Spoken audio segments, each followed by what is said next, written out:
Mukhang tama ang sinabi ng ate niya eh. Mukhang tama talaga sinabi ng ate niya. No? Kasi yung mga nangyayari ngayon, hindi ito gawain ng normal ang pag-iisip ng isang leader.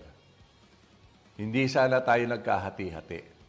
Kasi bago magkahati-hatian, kung ikaw ay isang leader, teka, alay kayo, usap tayo rito, punta kayo rito sa bahay ko, sa palasyo ko.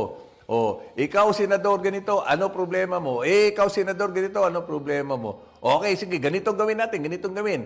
O, kasi, pag magulo ang gobyerno, magulo kayong mga senador, sabihin, magulo, wala akong leadership.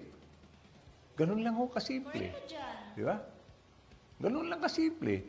Ngayon nagkakagulo, ang lahat ng ahensya ng gobyerno, hindi mo malaman, ibig sabihin, may problema tayo sa leader.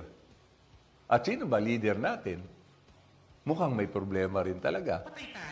Mukhang kailangan na talaga magpa-drug test. Kailangan na talaga magpa-drug test. Pero sa pangyayari ngayon, kanya-kanyang pagdidepende ang mga head ng mga government agencies.